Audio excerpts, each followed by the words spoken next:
So we do thousands of gutter cleanings by hand and growing. We probably take 5 new clients a day. So that's a rapidly growing area of our business, but currently only represents about 7% of our gross revenues.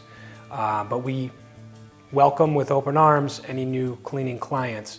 A lot of the pushback we get, especially in our higher end homes, lower Fairfield County, is, oh no, my landscaper takes care of that. My landscaper does. Who cleans your gutter? Oh, my landscaper does.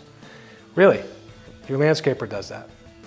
Does your landscaper have the right bits and drill guns on his truck to get up on a ladder and back screws out of downspouts?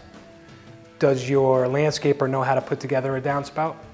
Does your landscaper know all the components as they relate to one another? I'm pretty impressed. So your landscaper is a gutter expert. Our guys, our techs that are out there doing the cleanings are techs. They're experts. They install gutter systems, so they know them inherently. And so what is part and parcel to a gutter cleaning that we do is a 10-point inspection.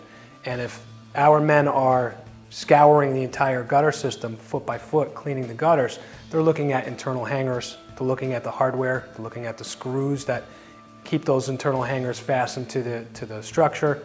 They're looking at pitch of the gutter. They're looking at wear and tear on the seams inside the gutter. They have seam sealant inside their truck. They have all the right gutter tools. They have all the right components on their truck. If they don't have it, they know what they need. Notes get sent back to our office, and then we reach out to you and let you know you have an issue.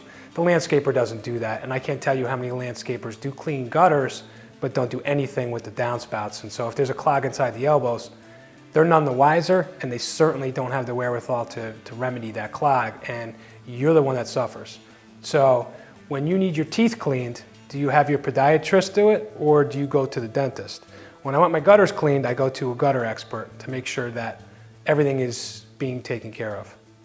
Think about water and how water runs. You know, when you're a kid and you're playing with 2 buckets and you're pouring 1 bucket into the other, or in these science museums now for the kids, they have a pipe, then you could have the water run into one end of the pipe, and then it starts coming out of the other end, and then you put a little gadget on the bottom end of the pipe, and you keep redirecting the water.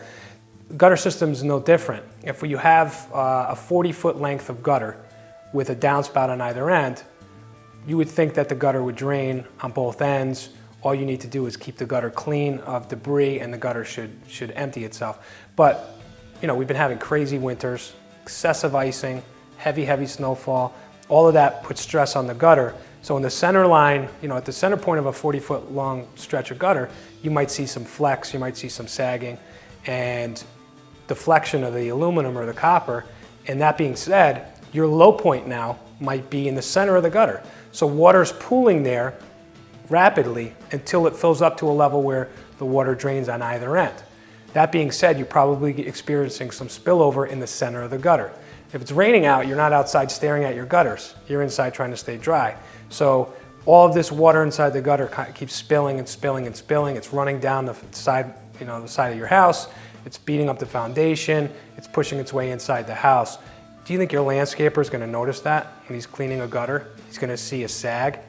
You know, we look at pitch and balance. We have bubble levels on our truck, but even to a trained eye, these are the things we can spot and let you know you have an issue long before you have thousands of dollars in damage to the exterior, to rot, to paint peeling.